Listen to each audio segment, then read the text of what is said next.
lesson number 9.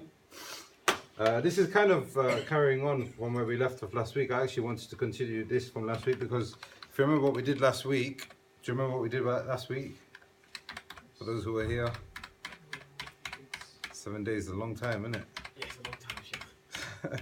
Right. We kind of, okay, it's a mixture of different things, and the way I wanted to split it up was some of lesson 8 should have been in lesson 7, and some of lesson 8 should be in lesson 9. So it's all kind of got mixed up.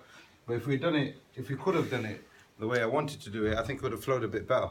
So last week, if you look at what we looked at, if we studied last week, we looked at how to preserve one's actions and how the Prophet ﷺ was balanced in his actions, and he didn't want hardship for his ummah, even though he did encourage us to exert ourselves and try and become better. But the point here is that you slowly gain towards that kind of a level. But what is mandatory upon all of us is to preserve what is obligatory and stay away from what is haram. And if you do that, that's sufficient for you to be to gain Allah's pleasure. How to have your actions accepted and warning against something which would negate all of your actions. And that's where we're carrying on from now. Because then the author went on to talking about how to have your actions accepted. What are some of the conditions for having your actions accepted? There's actually only just 2 conditions. Does anybody know them? Intention. What about your intention? It has to be for the sake of Allah. What does that mean? It has to be pleasure of Allah and to be in Jannah. Excellent. Ikhlas is when you seek Allah's pleasure, number 1, and number 2, you seek His Jannah. That's when a person has ikhlas. If he doesn't have one of those 2, then he's not a mukhlis. He doesn't have ikhlas. He has partial level of sincerity to Allah.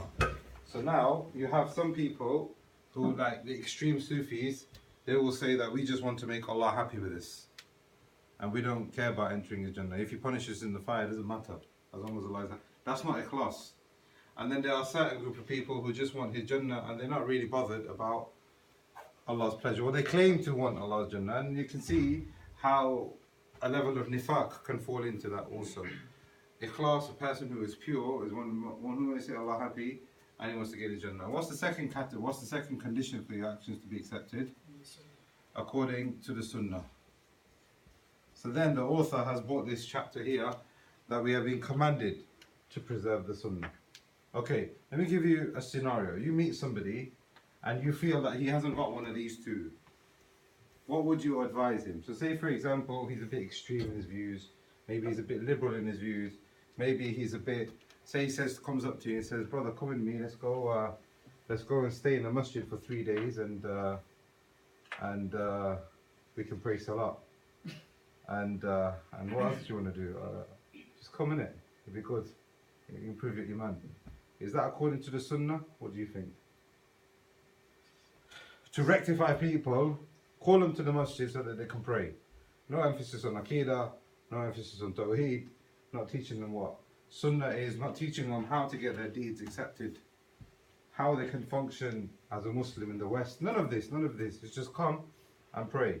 What are you going to do there? Well, we'll practice our surahs and we'll practice some adhkar. And if you want to go for a burger, you can catch a burger as well. And then we'll come back. 3 days. Your iman's boosted. Okay, do you think that's right? Maybe you might think that's right. I'm not here to criticize. But if you think that's wrong, how would you advise such a person?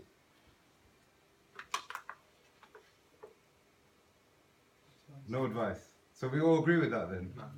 Shall we do that this weekend then? Nabil? Tell him to refer back to the Sunnah, and if it's not from Prophet ﷺ, then go and do it. Excellent, we're on the right lines now. Let's go back to the Sunnah. Is it from the Sunnah? What are you doing? Are you teaching me to get closer to Allah because Allah has told me to do this?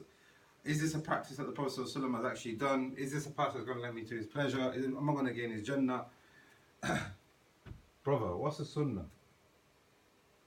Genuine question, because some of these people don't even know what Sunnah is. Because now, if you ask them, what's a Sunnah? They will say, I need to wear a turban, and I need to oil my hair so it comes down like that. I need to wear, traditional cultural clothes. I need to put kuhl in my eyes. That's Sunnah. I got siwak. That's Sunnah. Go outside the masjid, you can smoke a cigarette, that's fine. You can go home and listen to music, that's fine. But you come here, eat with your right hand, brother. Say Bismillah, brother. Put leather socks on. It's winter, put leather socks on, brother. But then you come out the masjid, you can do ghiba, no problem. So what's sunnah then? Doesn't it become distorted slightly? What is it? Yeah. Path of the Prophet ﷺ in all walks of life. Excellent. So now the sunnah is talking about, and this is how Ibn Uthaymeen put it so excellently last week, if you remember that. Traditionally, if you ask what sunnah is, and the technical definition is whatever the Prophet ﷺ min aqwalihi wa af'alihi wa taqriratih. This you will find in the sciences of hadith. Whatever he said, whatever he did, and whatever he approved of. Can you give me an example of something that he said? It's like hundreds and thousands of things. Example. Pray Salah at appointed time. Pray Salah at appointed time. Excellent. إنما الأعمال بالنيات. لا يحب أحدكم حتى يحب لأخيه ما يحب لنفسه. So many things. That's something that he said. Can you give me an example of something that he did? Hajj. He did Hajj, okay? Quite broad, because you can't say, well, you can say Hajj is Sunnah, maybe you can say that, but what? Sunnah. Yeah, because we're talking about actions, aren't we now? What did the Prophet ﷺ do? Yeah, with the right hand. He ate with his right hand, okay? He oiled his hair. He used to have long hair. He used to have a beard. Is all that Sunnah? So this is now a bit contentious now, isn't it? Because he could say something, and he can do something, and he could approve of something, and now that becomes a religious act of worship. But we don't understand it that way, do we? Would you go on a camel now? The Prophet ﷺ, what you wear in ihram, that's what he used to wear on a daily basis. Yeah. Yeah, some of the Ahl al-Hadith, they say that you can't classify something that he did on a general basis, for example, wearing a qamis or something, Right. as a sunnah. Okay. It's not an act of ibadah. Okay. So now we're talking about sunnah, things that he said. So let's put this as a broader definition. Things that he said, things that he did, and things that he approved of. The sunnah in the But- Lagawi tongue All of this must be based on the Sharia, a Sharia aspect. Now we're going to get onto that today. What is the Sharia? How do you determine what is the Sharia? What is part of the Sharia and what is not part of the Sharia? But like you said quite rightly, Nabil, some of his statements, like when he spoke to Aisha and he told her he loved her, is that part of the Sharia? Not necessarily. Yeah, not necessarily. That could just be his emotions. Yes, it's now part of the Sharia where you have to show love and empathy and all of those things, and compassion towards your partner. Yes, but is it that we have to say exactly the way he said it? Then it's not an act of worship, isn't it? So now that has become a customary action. Things that he did, some of those actions were customary, and some of the things that he approved of, some of them were customary. Khalid bin Walid was eating a lizard which is known as the dub. Let me show you what it is, because you know what, yeah? They actually eat this in Saudi Arabia, and when I went there, they actually offered it to me as well. It's nice. Bro, let me show it to you, yeah? There's no, that's not, don't worry. It's not a dab. No. I'm trying to get the Arabic, there's no Arabic keyboard here. It's having dub lizard, you might come on. Huh? Dub lizard. Do you know what it is? There. You guys have it in Morocco. This is it, here. Ornate dub. This is it here, look. Shit, I haven't personally eaten it. Huh? I haven't personally eaten it. This is it here, this thing here, look. And then when you open it up, look, this guy's even eating it, look. Nice. They're quite proud of it, you know, bro. They're proud of it. They actually like it. They put it on rice and everything. Yeah, seriously. But you know when it's opened up, look, that's it there, look. Salam. It's got like I don't know how many stomachs it's got inside, and it just all comes out, and it look like it's not very nice. For me, it's not very nice. The Prophet ﷺ didn't approve of it either, but Khalid bin Walid was eating it in front of him, and he carried on. He told him to carry on eating it, but it's not for me. So now what we have here is some of the things that he said, some of the things that he did, some of the things that he approved of. Is it part of the Sharia or is it not part of the Sharia? This is some of the things that we need to answer. So now here, we now have kind of defined what the Sunnah is, and now we've kind of defined what Ikhlas is. If we can act upon this, then bi'idhnillah, Allah will be pleased with us, we'll be on the right way, we'll be steadfast. And this is what we looked at last week. And like what Nabil said, and like what the other brothers have said as well, if you see somebody where you want to advise, you can't just go up to him and say, brother, this is the sunnah and you should do it. I mean, fair enough, it might work 9 times out of 10. But then why would Imam Nawawi put ayah after ayah, hadith after hadith? All of these are the bedrock of why you should be following the sunnah. What the Prophet ﷺ has told you, take it. Allah is commanding us. Whatever He's told you to stay away from, then stay away from it. He doesn't speak from his desires. If you love Allah, then follow Him. This is the condition. If you love Allah, then follow Him. You can't be isolated in one and not have two. You can't be in two and then qualify for one. It doesn't work like that. They come together according to this ayah here. So these are some of the things that we looked at last week, and we looked at some of the benefits of following the Sunnah of the Prophet ﷺ. We have some hadith here where the Prophet ﷺ is encouraging us, or commanding us even, to take the Sunnah wholeheartedly. And don't just say, well, it's not something, I haven't got that interpretation, or, you know, my father doesn't follow it that way, or culturally we don't follow it that way. No, that's not how it works. If there is a legitimate difference of opinion by credible scholars, then fair enough. But we're not talking about that. From the benefits of following the Sunnah is it preserves you in the path of Jannah. It makes you steadfast, because the Prophet ﷺ said that those people who will go to Jannah are those who follow me. And the people that won't go to Jannah are those people who refused. How can you refuse Jannah? If you refuse my Sunnah, then you've refused and you've rejected the Jannah. You've rejected number one. The Prophet ﷺ warned us against arrogance in not accepting the Sunnah, and if you are arrogant, like the man who refused to eat with his right hand, the Prophet ﷺ said, you'll never eat with your right hand. And there are many different benefits, how it can preserve your economy, how it can preserve your property, how it can preserve medicine, how it can preserve your health, how it can preserve unity, how it can preserve sincerity, and there's many benefits that we couldn't even list here. And we looked at some of the conditions that are needed to follow the Sunnah. And we asked a very important question also last week, is when does a person leave Ahl Sunnah? Is he automatically outside of Ahl Sunnah if you disagree with him, or if he doesn't follow a particular Sunnah, etc.? We looked at all of that last week. Today here now, we're looking at fulfilling commandments, the obligation, this is the chapter title here, the obligation of fulfilling Allah's commands, what is said about leaving it, and being wary of misguidances also. That's another chapter that we're going to look at here. So 3 chapters. And where do you want to be in life? What kind of legacy do you want to leave for yourself? Do you want people to remember you for good, or do you want them to remember you for bad? Or maybe not even remember you at all, like you didn't even exist.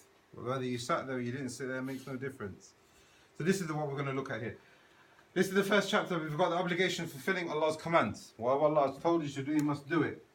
Point number 1. And whatever He's told you to stay away from, then stay away from. Whatever He's enjoined upon you to enjoin upon one another, then do that. And whatever He's told you to forbid with one another, then forbid it. Ibn Uthaymeen rahimahullah, when he was explaining this, he said that the more sunnah that a person has, so if you look at what we looked at last week and what we just looked at in rough, summarizing it this week just now, the more a person has of all of that, the stronger he will grow in his iman and tawheed. You can't have this very strong. You've got the kuhul, and you've got the haircut, and you've got the nice clothes, but if you don't have that, then all of that is futile. It's just for show, isn't it? I mean, some people might have a degree of ikhlas, but the ikhlas hasn't been completed because they don't know what's pleasing Allah, and they don't know how to get the Jannah. They're just doing it because they feel that this is what they've been told to do. Ibn Uthaymeen is redefining it for us. He's saying that the more sunnah that you have, the more iman you have. The more iman you have, the more sunnah you will have. And the lesser iman that you have, and the lesser ikhlas you have, the less of the sunnah that you will have. And the less of the sunnah that you have, the less of the ikhlas you will have. They're married. You can't separate them. Allah says in the Quran, فَلَا وَرَبِّكَ, you will not believe. And this is in the context of the munafiqun. And we talked about this a bit last week as well. I think we explained it, so I'm not going to explain it again. But the munafiqun, one of them said, let's go to Muhammad. The Jew said, let's go to Muhammad because he's going to win. I know it, because he's going to deal with it with justice. And the munafiq said, no, let's not go to Muhammad because I know I'm going to lose. Allah Jalla wa Ala is saying here, take what Muhammad sallallahu alayhi wa sallam, make him the criterion of your life, accept what he is what He has given you without any difficulty from yourself, and use that with submission. That's how you can gain this successfully. That's how you can gain this successfully. Make Him the criterion. This is what this ayah is saying here. Number one, make Him the criterion, accept it, and submit to it. So a person now might say to you, for example, I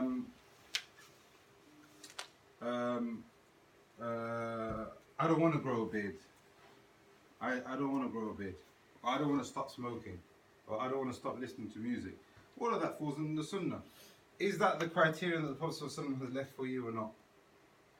If you feel that you're just going to carry on because there's a level of weakness of your Iman, that's because your Iman is weak. The less the Sunnah, the less the Iman. The less the Iman, the less the Sunnah.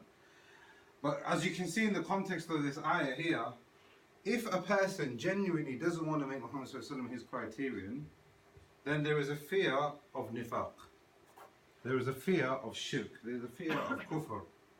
And that will never translate into 1 and 2. You will never qualify for Allah's pleasure and His Jannah. So this is why having Muhammad ﷺ as your criterion is very, very important. So now you say, brother, switch that music off. Stop doing that. Or even enjoying something which is good that you are maybe negligent of, or maybe something that you're weak of, something that's missing in your life, because the Prophet ﷺ has told you to do it. You accept it. If there is a level of weakness where you slip up, that's something else, because you've still accepted it. But some people don't even want to accept it. Some people think it's backward, something it's not even part of the religion anymore. And then after that, once you've accepted Him, once you make Him the criterion, then you submit to it. That's what this ayah is saying. إِنَّمَا كَانُوا قَوْلُ الْمُؤْمِنِينَ.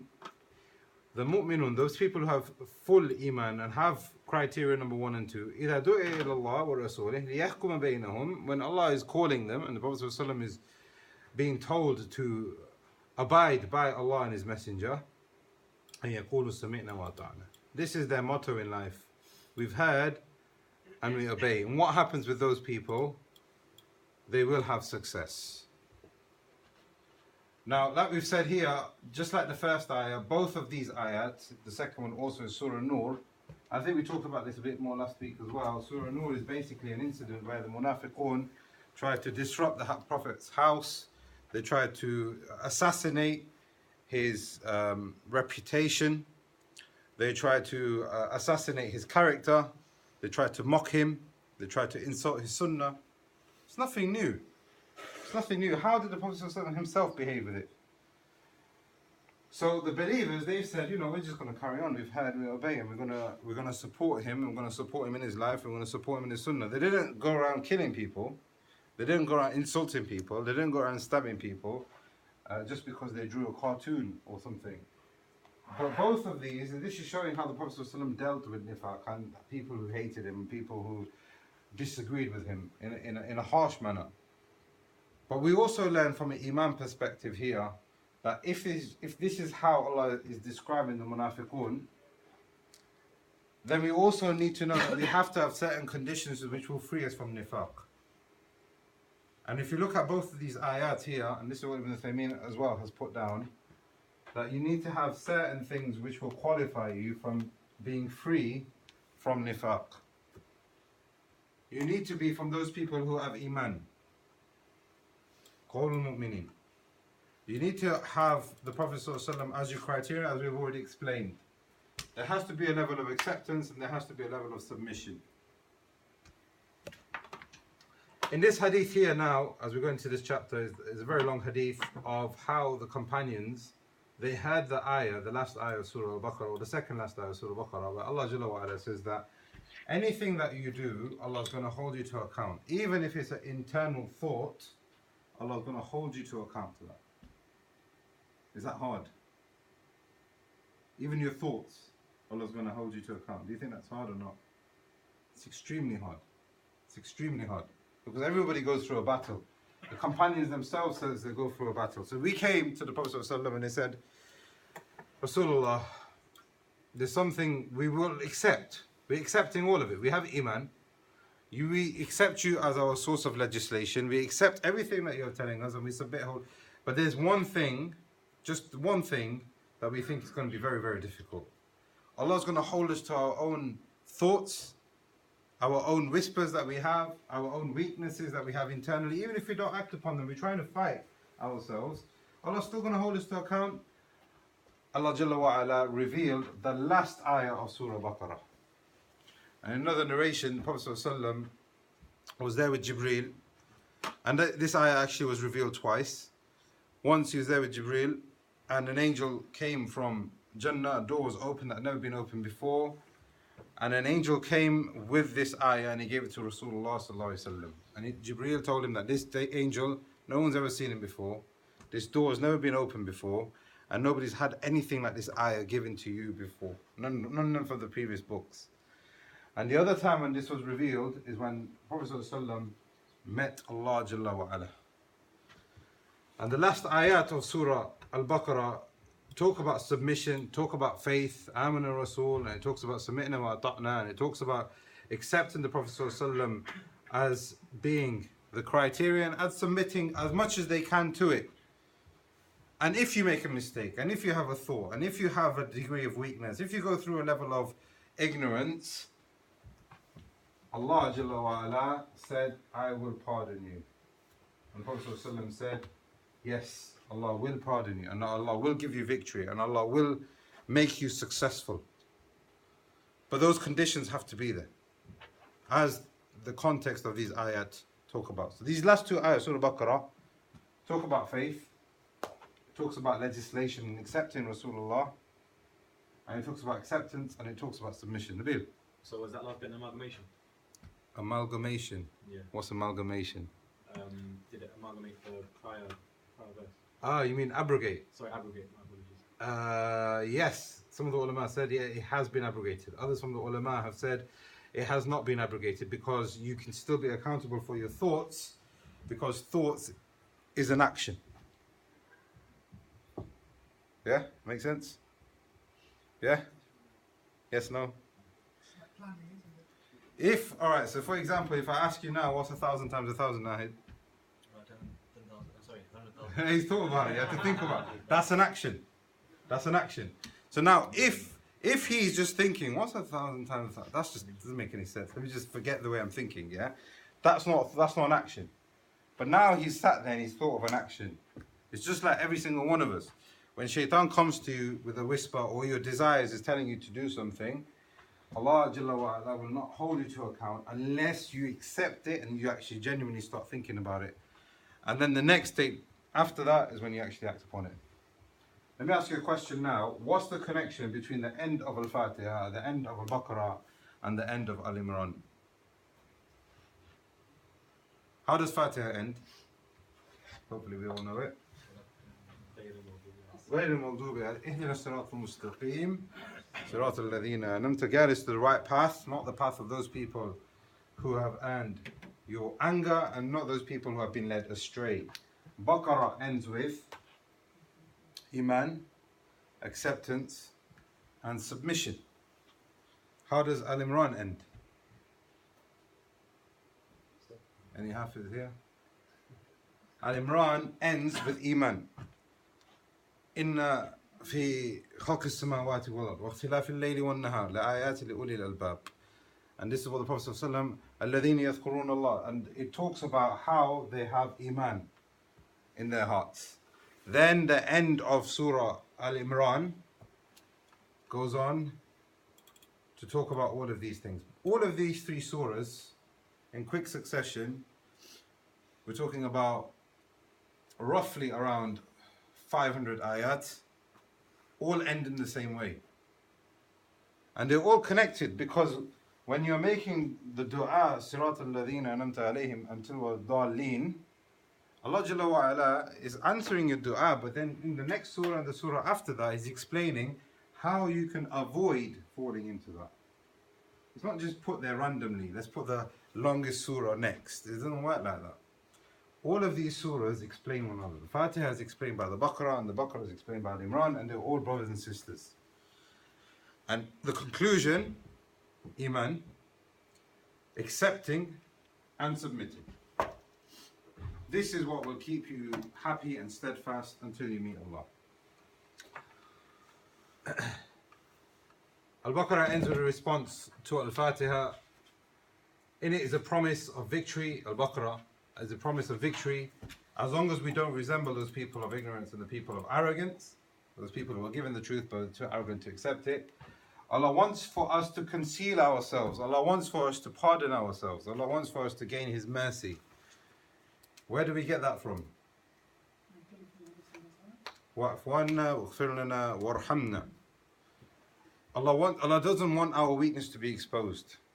Allah wants us to gain His pardon. Allah wants us to gain His mercy. Allah wants us to believe so that we are equipped with our fulfilling our covenant. And this is how you can gain and be ready to fight that battle. What's the difference between this, and this? What is concealment? To hide something. What's maghfirah? I should have asked. What's maghfirah? واغفر لنا مغفرة واعف عنا, so I should have put that first. واعف عنا, so afu, واعف عنا, واغفر لنا, and rahma. Maghfirah refers to you being concealed, that your sins are not exposed, and you are also concealed from being exposed to the hellfire and His punishment. Pardon, what does pardon mean? What does it mean that Allah has pardoned you? Completely erased. The sin has been erased completely and has been completely forgotten and wiped out. And rahmah, do you remember? Yeah? Rahmah is more comprehensive, it includes all of these, but it's talking about having Allah's favour and having it continue. So rahmah is talking about past, but it's also talking about present, it's also talking about the future. And this is how this surah ends. And this, like we said, is a response to us asking, Ihdina as-Sirat al-Mustaqim.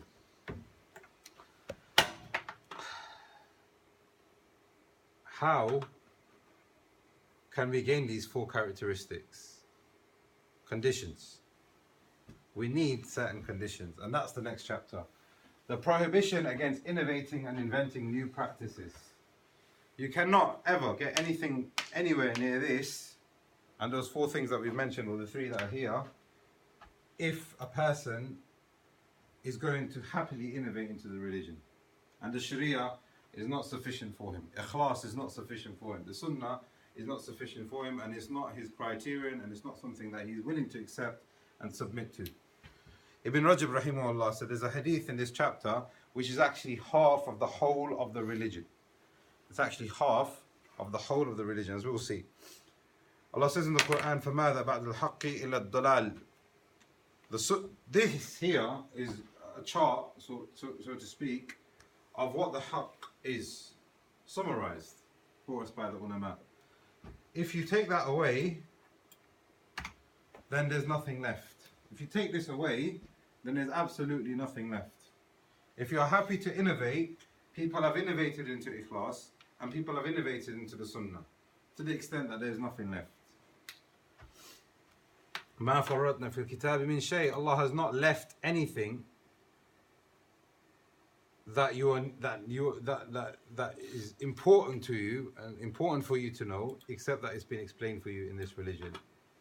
Every detail which will make you successful. Allah says in the Quran also, if you have that disagreement, so the brother who's telling you, no, but let's go, it's just 3 days, nothing bad's going to come out of it, yeah, we can do some dhikr and all of that. So Allah Jalla wa Ala is asking us now, okay, well, if you are going to differ with one another, then make the criterion and accepting it and submitting the rule. This is how you accept the sunnah. And if you forsake that, then you're forsaking this ayah, and then you will end up in invasion. فَإِن تَنَازَعْتُمْ فِي شَيْءٍ. If there is a difference between you and your brother in any affair, فَرُدُّوهُ إِلَى هُ. Take it back to what? To the book of your Maulana, or to your madhab, or to your culture? No. Allah is saying, take it back to what Allah says, what the Rasul says. إِن كُنْتُمْ تُؤْمِنُونَ بِاللَّهِ وَالْيَوْمِ الْآخِرِ. If you believe in Allah and the last day. Prophet ﷺ recited this ayah, and Ibn Mas'ud radiallahu anhu said that this is basically the will that the Prophet ﷺ left behind for his ummah. You pass away, you've got a will, you've got inheritance. What are they going to do with your life? What are they going to do with your possessions? Your physical, material life needs to be concluded. This is what the Prophet ﷺ left behind for us. وَأَنَّ هَذَا صِرَاطٌ مُسْتَقِيمًا فَاتَّبِعُوهُ وَلَا تَتَّبِعُوا السُّبُلَ. And he explained, Ibn Mas'ud radiallahu anh, that we were sitting with the Prophet ﷺ, and I actually drew this chart for my son as well the other day.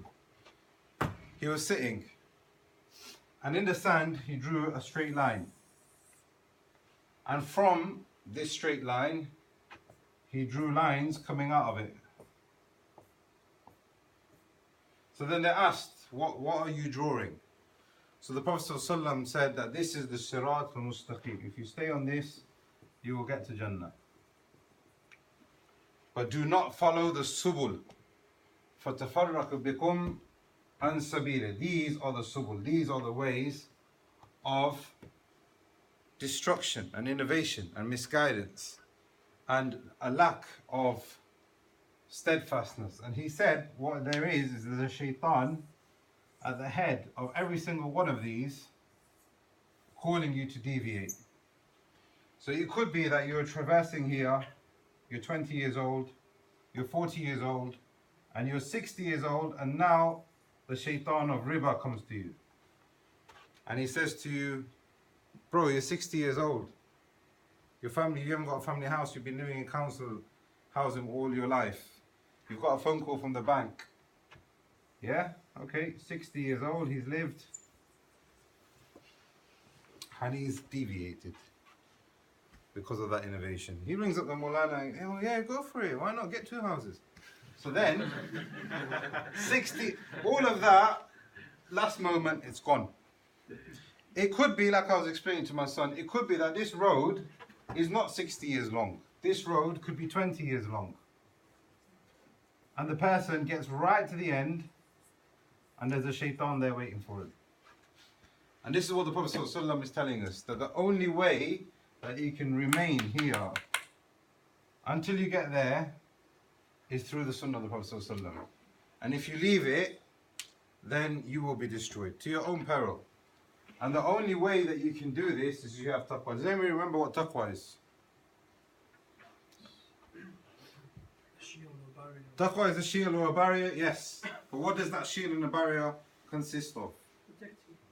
Protection against the fire. But what? How do you protect against the fire? What is on that shield? It's basically this. The taqwa is defined basically as this. The ulama have said that you follow acts of obedience and you stay away from acts of disobedience. That's what taqwa is. And that's what keeps you on this path here. Qul in kuntum, as we've seen this also, if you believe in Allah and you say you love Him, then follow me. If you do that, what happens? He'll forgive you of your sins and He will accept it from you. So, what more do you want? I mean, Allah Jalla wa Ala in this ayah here is saying that not only is He going to overlook your mistakes, but He's going to love you on top of that. How many times do you rub someone up the wrong way and they think, all right, I forgive this guy, but I'm never going to trust him again. I'm not going to speak to him again. I'm going to have that grudge and that will continue. And it could even be a family member. It can even be a very close family member that people end up cutting ties with. Allah Jalla wa Ala is saying here, you make this the criterion in your life, not only will He love you, not only will He forgive your mistakes and not even ask you about them again, He will do the maghfirah, He will do the pardoning, and He will do the rahmah, but He'll keep you firm. Nabil. Because so I don't know if correct me if I'm wrong, sorry, but does riba take you out take you off the path of Ahlul Sunnah? Or is it just a sin? It's a sin. It's a sin. But these paths here could be a path of sin, or it could be a path of dalal. Like we've said before, that innovation could be in this and it could be in this. This one here could be a sin. This one here could be kufr and shirk. So now, Imam al-Dhahabi rahimahullah said that bid'ah is of 2 types. Mukaffirah, that involves kufr. So a person now, for example, says that I can make dua to the Prophet ﷺ. Is that kufr or not kufr? So a guy knocks on your door and says, we're not going for 3 days today, I've changed my mind. Come with me, we're going for a party. Party, yeah, it's a religious party, you don't like it. We go, and it says, happy birthday, Rasulullah. So now you walk in and you think, okay, I'm not sure about this. I don't know if there's any dalil for this. If you stop there, that's not kufr in itself. You walk into that party, they're doing sins and all that, that's not kufr. That's an innovation as part of the religion.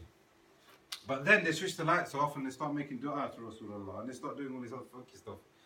That would then become innovation of kufr. So Imam al-Dhahabi and others from the ulama have said that innovation of different types. So for example, a person says Allah is everywhere. Is that an innovation or not an innovation? Innovation. How do you know it's an innovation? It's It's not in the Quran, it's not in the Sunnah, and none of the companions did it. In fact, they had complete ijma, complete consensus that Allah is not inside of His creation. Fair enough. So now if somebody comes out and says, well, I've got an idea, Allah is everywhere. I say, brother, where's your dalil? If you don't have dalil, then you are introducing something new into the religion which was not known before. So now if he continues on that path and he becomes even more ardent and he becomes very strict on it, that would be an innovation of kufr. That would be an innovation of kufr. Another person says, well, I'm going to make dua after salah. Every congregation salah, we're going to make dua in unison. Is that an innovation of kufr or not kufr? Not kufr. So the person is still could still be Ahl Sunnah. It's possible. I mean, as we saw last week, what takes a person out of Ahl Sunnah? Do you remember what takes a person out of Sunnah? Either he goes against the usul of Ahl Sunnah. So when you say to him, brother, there's no dalil for that. It's not in the Quran. It's not in the Sunnah. There's no qiyas. There's no ijtihad. None of the companions did that. And if he says, well, I don't need that, that's when he's left Ahl Sunnah. Or it could be that a person now says, well, no, actually, there is dalil for it. There is dalil for it. And you'll find the dalil. And I found a statement from a scholar saying it, etc. Would he then become a mubtadi outside of Ahl Sunnah? No, he wouldn't be.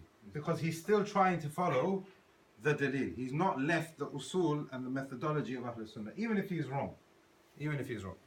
We'll look a bit more at that, because now this is a very important question actually, because contrary to common thought, not all innovation is the same. We're going to look at that in a minute. This is the hadith that Ibn Rajab was talking about, and we talked about this also in our Nawawi's dars. That Aisha radiallahu anha said, that the Prophet said that anybody who introduces something new into this religion will have it rejected. Another narration, anybody who practices something new into the religion will have it rejected. What's the difference between the two wordings here? Okay, so what's the difference? This one is introduce and this one is practice. This is the person who originates it. The Maulana, the Sheikh, the Pir, the whoever he is. This is the person who acts upon it. All of it be rejected. So now you can come on Yom Al-Qiyamah and say, well, Maulana told me to do it. The Sheikh told me to do it. The second narration is quite clear. You followed it, still rejected. So it's irrespective of whether you are the one who initiates it or whether you are the one who follows it, all of it will be rejected. Why will it be rejected? Because you are not following 1, 2. It's quite simple if you look at it, but unfortunately, this board right now is the cause of the whole destruction of the Ummah today. Because when people don't want to make Allah happy, then Allah will leave them. When people don't want to make Allah's pleasure their priority in life, then nothing is going to make them happy. Desires will make them happy. Shaitan will make them happy. False pleasure will make them happy. When they want to start clinging onto the dunya, that's when they start making mistakes. But if you genuinely want the Jannah, you will use this dunya and you will try and preserve the goodness of this dunya so that your Jannah will be attained. When you start living for the dunya alone, you will corrupt the dunya. You will corrupt the dunya. And you will corrupt your akhirah. And the best one who has ever existed, who had this, was this man here, alayhi salam. And this is why innovation is such a serious thing. What is an innovation? What's a bid'ah? I'm sure people have heard this word before. Something that has never been seen before. So me drinking from a plastic bottle, the Prophet didn't do it, so that's a bid'ah. So it has to be from the deen, and it has no precedence.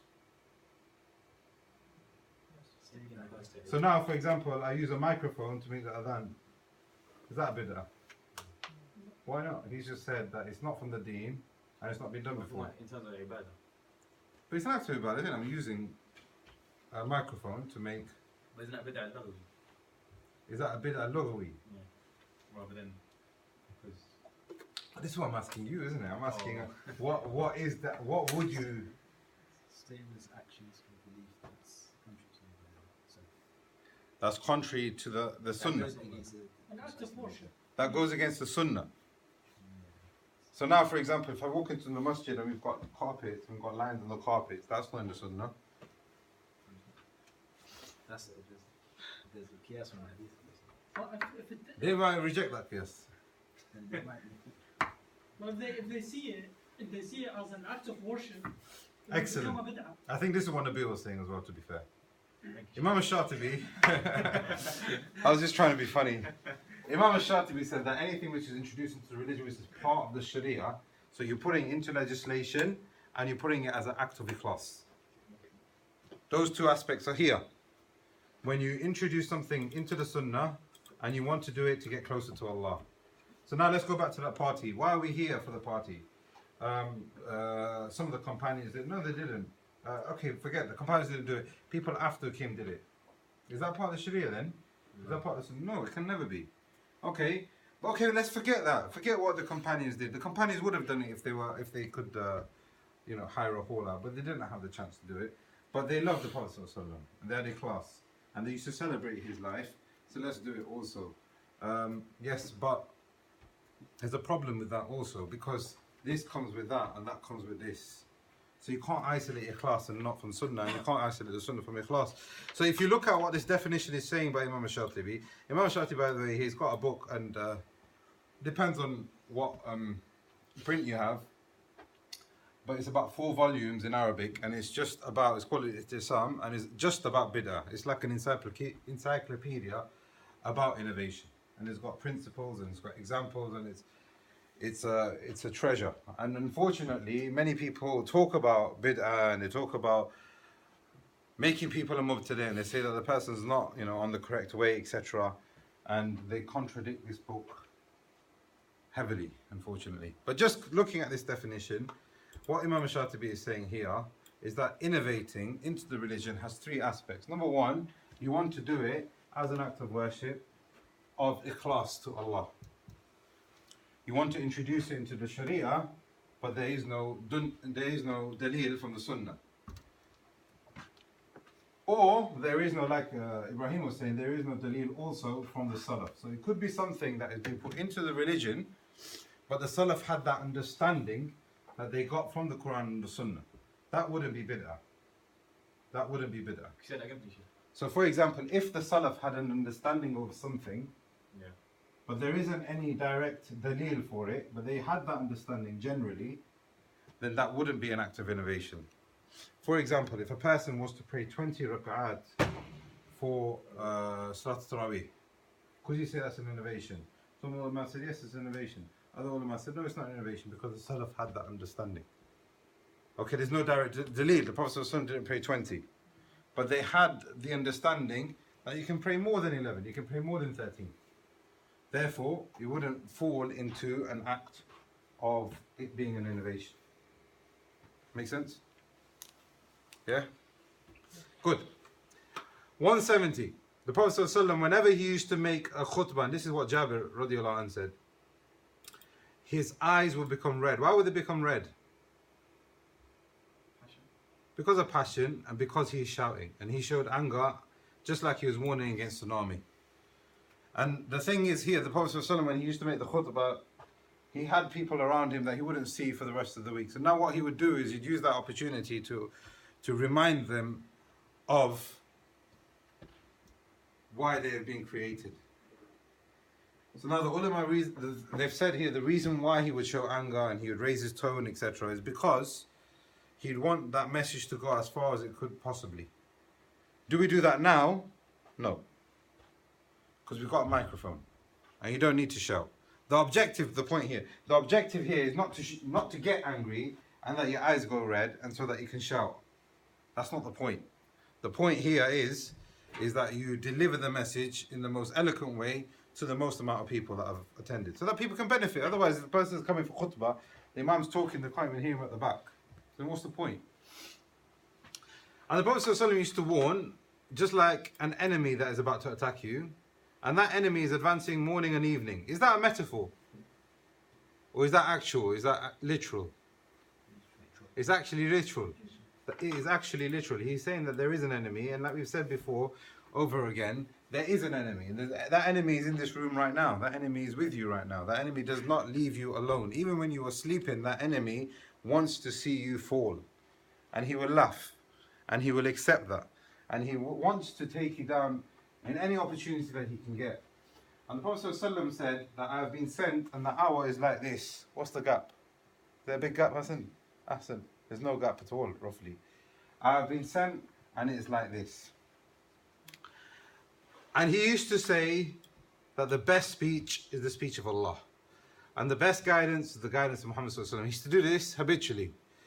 And the worst of all practices is innovating something new into the religion, because when you do that, that's an act of misguidance. And when you are misguided, all acts of misguidance will lead you to the hellfire. There are different hadith. We saw that hadith of Irbad before also, where the Prophet ﷺ is telling us to follow his sunnah. Therefore, what we learn from this, that all acts of innovation are major sins. And like we've seen before, some of them could be kufr, and some of them could be shirk. And we've also talked about this before, I believe also, is that number one, Imam al-Zahabi also, he's put in his book of Kaba'ir, major sins. Number one is shirk. Number two, what's number two? The worst sin that you can do in Islam. Zina, riba, listen to music? No. The worst thing here is innovating something new into the religion, because some bid'ah is actually shirk. But some bid'ah is not actually shirk. So now, say for example, let's put killing here. Or let's put sihr here. Sihr will probably be number three. But let's put sihr here, black magic, something like that. In its essence, bid'ah is worse than sihr. Because sihr, you're not doing it under the name of religion. You're doing it because you want to show envy, or whatever reason people do black magic for. But when you do bid'ah, is you want to actually change all of this. You just want to wrap it up and just throw it away, and you want to change it. So now bid'ah, in its essence, is the worst sin after shirk. However, not all acts of bid'ah are worse than these. So for example, like we said before, if a person practices the mawlid, and he's just having a sing-song and a dance, and he's just having some milkshake, is that worse than killing someone? It's not worse than killing someone. In actual fact, killing someone, you have to fast for 2 months consecutively. You have to pay the blood money, and you could also have your own life taken as retribution. That's nowhere near as bad as that. But in essence, innovation into the religion is the worst action after shirk. Does that make sense? Yeah. So not every bid'ah is as bad. So now this clearly teaches us now also, as we'll see as we go on, that not all bid'ah is of the same level. So a person might say, well, they might start digging some dirt on you, say, this guy, I saw him do this, I saw him do that, he's a mubtadi'. Okay, he's got some mistakes, but does that mean he's outside Ahl Sunnah, number one? Does that mean you're going to paint that picture of him being something that he is not? Not all innovation is the same. How does innovation come about? Not in any particular order, but they come about with this. What happens is, a person has an idea, and the idea which is against this board also, maybe he's got ikhlas, maybe, but he's not got the sunnah, definitely. So what he does, he makes an idea. Let's celebrate the birthday of the Prophet ﷺ. Right. It becomes a thing which is acceptable to him because of his desires. So he's advised, brother, don't do that, it's not right. No, I think I'm going to carry on. Then what happens is, then it becomes a group thing. Because when people are now beginning to follow him, and they start accepting his new innovation, then it's like, well, it's us against you. Why can't you have a woman khatib and a woman mu'adhin, and you can wear wherever you want, and she doesn't have to dress, and you can even have non-Muslims pray Jumu'ah next to you? Why not? Because it starts off with ignorance, then it just carries on, and they say, no, this is something that we want to do. It's in our liberal rights. You can't stop us from doing it. Fair enough. And then it becomes a part of these guys are extreme. These guys are too orthodox. These guys are too conservative. And then what happens, as you will see, mark my words, Allah preserve this ummah, but it will happen, people will start having doubts. Are they really wrong? What's so bad about them? Is they okay? Are they not okay? Because it spreads. And when innovation spreads, as you can see now, if there's anything worse than shirk, then it would be bid'ah. Ibn Taymiyyah rahimahullah said, there are levels of innovation, not all of them are major sins. However, not all of them are the exact same type also. Not all Ahlul Bid'ah are the same also. Just like not all taqleed is the same, not all bid'ah is the same, and not all of the Ahlul Kitab are the same. Some people are worse from here. So now here we're talking about types of action. You have types of action, some of which are worse than others, but within those types, you have certain things which are worse than others. So now you can have maybe a killing, which is worse than a bid'ah, or you can even have a bid'ah which is worse than a killing. It's possible. Why are innovations so dangerous in the religion? What do you think? Any ideas? Before I give you mine. Huh? People will not make tawbah. Okay, so then it will actually become something which is accepted. It will replace the sunnah and it will become the new norm. Not Muhammad sallallahu alaihi wasallam. Jubayd. Yeah. Yeah, I'm asking you. Oh. If Allah subhanahu wa ta'ala says that Islam is perfect, and you add something to it, it implies that Islam can't be perfect. Because Excellent. Okay, so the religion hasn't been completed, and Muhammad sallallahu alaihi wasallam hasn't fulfilled his role, and Islam is not complete, and it's not perfect, and the book is lying, and the sunnah is lying. I don't know how to say it in English, but it's a mushaqah. Can you translate mushaqah in the Rasul? Mushaqiq Rasul, opposing the... Opposing, probably, yeah. Opposing. Mushaqiq Rasul, Yeah. Yeah. That's some mushaqah, so it's... Opposing. Okay, fair enough. We can use that as well. Just to save time, this is some of the stuff that I've put together. I think some of it is taken from what Uthaymeen said in his explanation of as-Saaleheen. When you start innovating into the religion, you start leaving a class and you start leaving the sunnah. Things get replaced, just like Jubayd said. You're indirectly or even directly preferring to choose a different way, which is not the way of Allah Jalla wa Ala. That path that we're talking about here. You are on purpose choosing something else. And like we've seen before, it starts off with an ignorance and then it continues and it becomes a doubt and it becomes a matter of partisanship and it becomes something that they are staunch on following. Not being content with the final message, like what we've seen with Nabil and Ustadh Ariff, there's also indirectly claiming the Prophet ﷺ didn't tell us. So now here, when you're innovating something into the religion, there are two possibilities. Either the Prophet ﷺ knew about it, but he didn't tell us. What does that mean for Rasul? Is he Ameen? He can't be Ameen. How can he be Ameen? He's not trustworthy in what he was saying. Or he didn't know. So the Rasul, either he's not trustworthy or he is ignorant. And both of that cannot be acceptable because of what we saw before. He doesn't speak from his desires. Innovation actually creates disunity.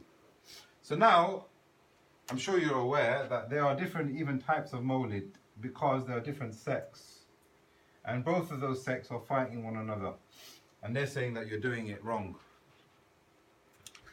Why is he doing it wrong? There's no dalil for you to do it in the first place.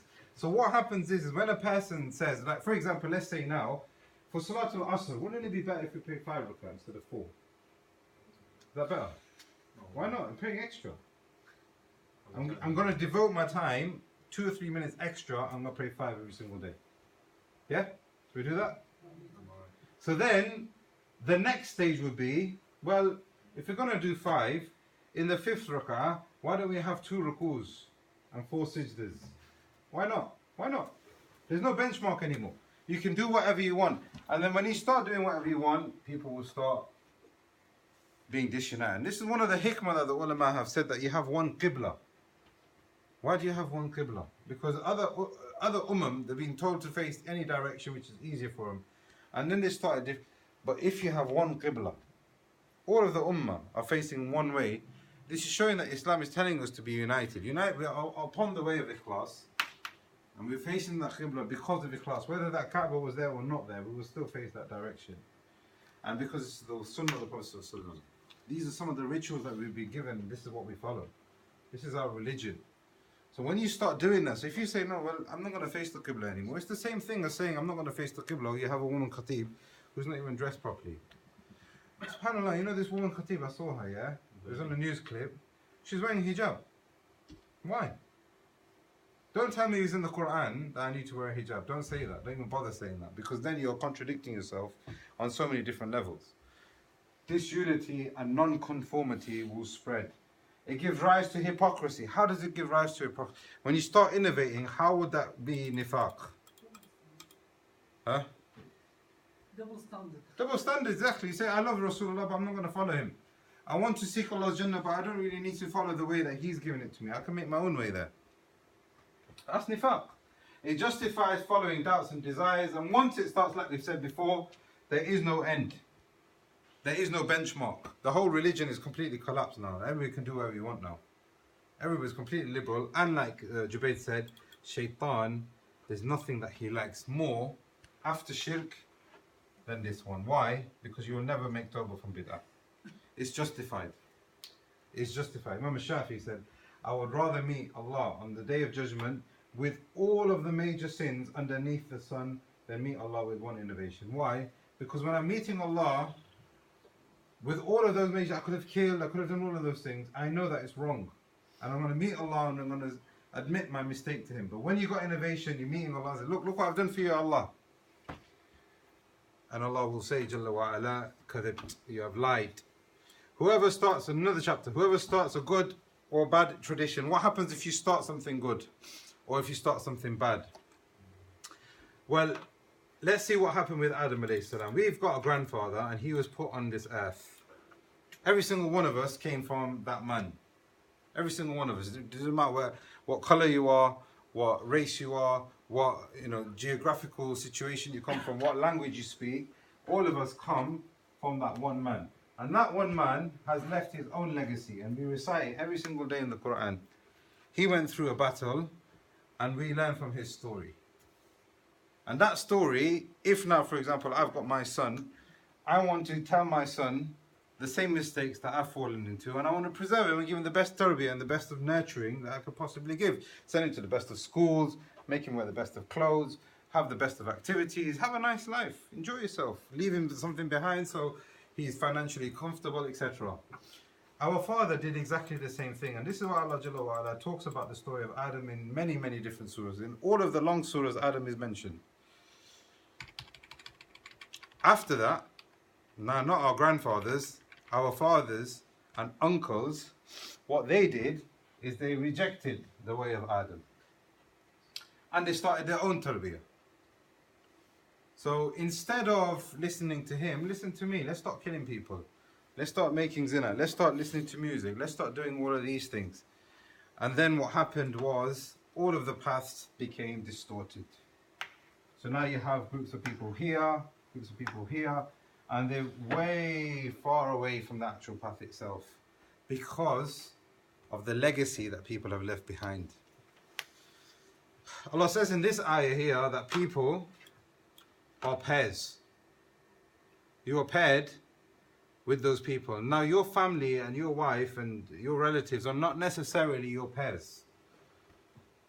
Yawm al-Qiyamah, you will not be with them if they are not from that pair that you belong to. Everyone has pairs, and either that pair helps you to complete one another, or you are either destroying one another.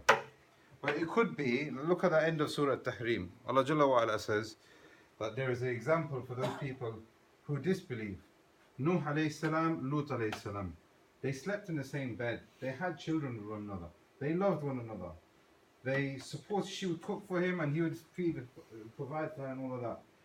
At the end of the day, she hated him. She rejected him. She didn't even believe in him. And the opposite also. Fir'aun and his wife, what happened? She said, oh Allah, save me from this oppressor.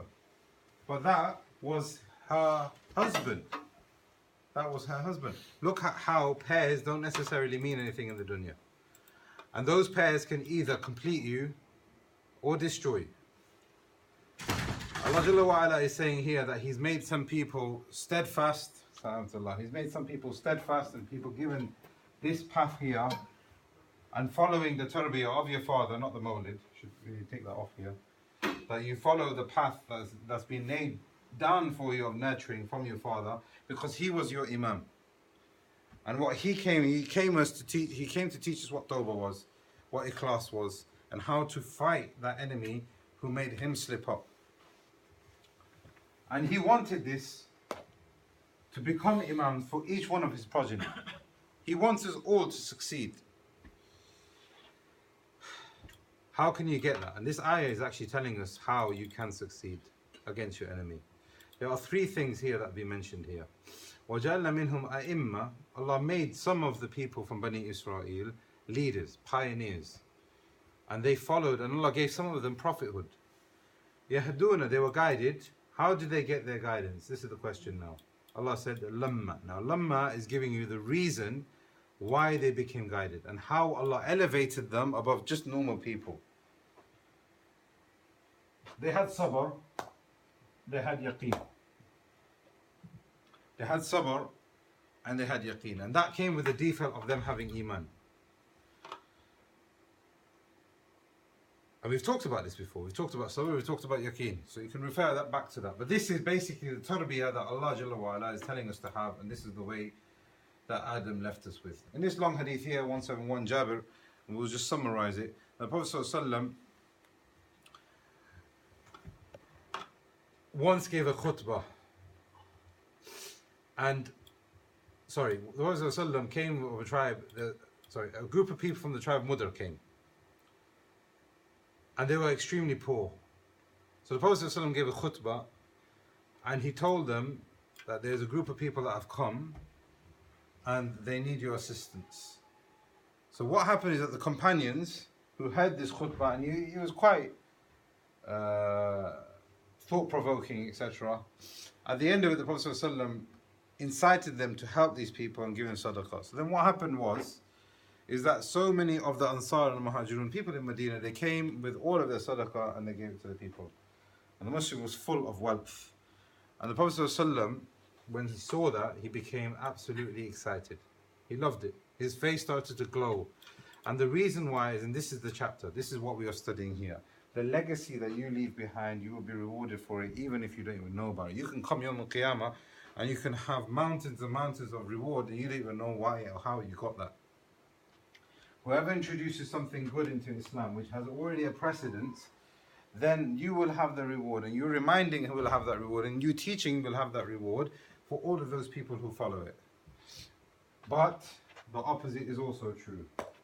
If you go around spreading sin, then those people who accept that sin and act upon that sin, and that sin is glorified through you to them, you will have that sin also. And this is exactly what happened with Adam alayhi salam. Adam was telling them to have iman and have taqwa and have sabr and yaqeen. Some of his own children, his own blood children, left that way. And they became imams of murder, Qabil. And some of them became imams of music and zina and mixing. And then Shaykh came, if you know about the story of Shaykh. And then when they started falling into shirk, the first messenger came, who was Nuh alayhi salam. Another hadith here, we'll finish with this one. This is the hadith here in fact. The Prophet ﷺ said, the first son of Adam will have the share of guilt for everybody who murders. Until Yawm al-Qiyamah, imagine anybody that kills, Qabil will have the sin for it. Because he's the one who set that precedent. Everybody got that idea from him. And now, he will have to answer for everybody that's followed. What do we learn from this? We learn from these two incidents here that the companions understood all of these chapters very, very well. And they were pioneers in understanding that and implementing it. The companions hastened to do good deeds as the Prophet ﷺ told them to, and they didn't even think about it. They had ikhlas in Allah and they had ikhlas towards His creation. And also in this is the proof, and look at this point here, the Prophet ﷺ, some of his sunnah will actually die out. But why would the Prophet ﷺ remind them and say, Man sunnah fil Islami sunnatun has? Why would he have to say that whoever revives a sunnah, then they will have the reward for those people who follow that sunnah? Why would he need to say that? This actually happened when? In the very first, whilst the Prophet was alive. that some of the sunnah will die out. And slowly, slowly, this board is going to be taken away from you, and more people are going to be pushed this way because of this reality. They will die out, and many things will become strange, many things will become unrealized or unknown. It's also proof in these incidents here that it's permissible for you to revive new deeds, but that also, so now here we're talking about what an innovation is. An innovation, like we said before, is something that's introduced something new into the Sharia that had no dalil for it. If it has dalil, then that's what the Prophet ﷺ is talking about. Somebody's forgotten about this sunnah. For example, is there dua on a Wednesday between Dhuhr and Asr? Specific dua? What do you think, Ustadh? Between? Dhuhr and Asr on a Wednesday. Prophet ﷺ said, whoever makes dua on a Wednesday between Dhuhr and Asr, his dua will be accepted. There's khilaf. Some of the ulama said that hadith is daif, but many of the ulama said that hadith is hasan. Between Dhuhr and Asr on a Wednesday, your dua will be accepted. Now, if you go away and act upon that, then bi'idhnillah, the ulama that have made that sahih and spread that will get that reward for it, because there is textual evidence. You're not making something new up. The emphasis is that the Sharia helps people to guide, and we'll look at this bi'idhnillah next week. And this chapter here is talking about guidance and how we can remain guided and stay away from misguidance, but also the concept of da'wah, because that's what calling refers to. So ask Allah to give us tawfiq and iman and make this beneficial for us all and for the Muslimin, and that Allah is pleased with us and enables us to follow the sunnah of His final Prophet. Wallahu a'lam, wa sallallahu ala nabiyyina Muhammad wa ala alihi wa sahbihi ajma'in. Barakallahu fiik. الفايل يحتوي على جميع الدروس؟ نعم. هل الفايل يحتوي على جميع الدروس؟ لا وش رياض الصالحين ملف يعني. ملف ملف موجود. تريدونه؟ أريده